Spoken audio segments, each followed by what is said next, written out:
Siri ya simu ya mume wangu.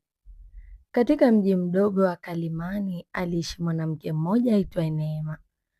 Neema alikuwa ameolewa na mwanaume anayeitwa Daniel kwa miaka 5. Watu wote walijua ndoa yao ni mfano. Hawakuwahi kugombana hadharani.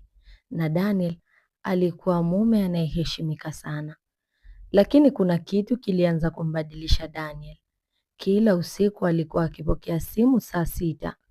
Akipokea, alikuwa anatoka nje ya nyumba na kuzungumza kwa sauti ya chini. Neema alipojaribu kumuuliza, Daniel alijibu kwa kifupi tu, ni mambo ya kazi. Siku moja Neema aliamua kufanya kitu ambacho hakuwahi kufanya kabla.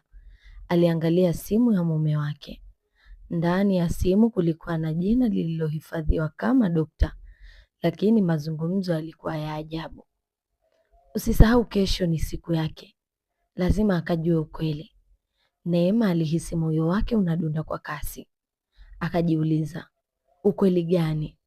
Na kwa nini Daniel alikuwa akificha? Kesho yake Daniel aliondoka mapema sana.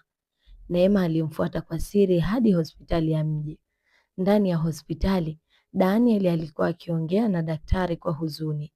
Neema alijificha nje ya mlango akisikiliza. Daktari alisema kwa sauti ya polepole, tumefanya vipimo mara 3 na majibu ni yale yale. Daniel alinyamaza kwa muda, kisha akasema, sijui nitamwambiaje Neema, ana miezi 3 tu ya kuishi. Maneno hayo yalimgonga Neema kama radi. Kumbe Daniel hakuwa akimsaliti. Alikuwa akificha ukweli mbaya kuhusu afya yake. Neema alishika mdomo wake ili asiangue kilio. Aligundua kuwa muda wote Daniel alikuwa akihangaikia kumtafutia matibabu ya siri bila kumuumiza moyo. Lakini kitu kingine kilikuwa kinamsumbua Neema. Kama yeye ndiyo mgonjwa, kwa nini yeye mwenyewe hajawahi kuumwa? Ndipo Neema alipoamua kuingia ndani ya chumba cha daktari na alisema, Dokta, ninaomba unionyeshe majibu ya vipimo. Daktari alimwangalia kwa mshangao. Kisha akasema maneno ambayo yalibadilisha kila kitu. Neema, wewe si mgonjwa. Vipimo hivi ni vya mtu mwingine. Neema alimgeukia Daniel kwa macho yaliyojaa maswali. Daniel alishusha kichwa chake na kusema kwa sauti ya chini, vipimo ni vyangu. Ukimya mzito ulijaa katika chumba hicho. Daniel akijua kuwa ana miezi 3 tu ya kuishi, lakini alikuwa akijaribu kuficha ili Neema asiwe na maumivu.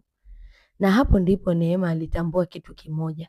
Wakati wote alikuwa akimshuku mume wake kwa usaliti, kumbe mwanaume huyo alikuwa anapigania maisha yake kimya kimya. Mwishowe Neema alimkumbatia Daniel kwa nguvu na kusema, kama tuna miezi 3, basi tutaitumia kuishi kuliko miaka yote tuliyopita. Na kwa mara ya kwanza baada ya muda mrefu, Daniel alitabasamu.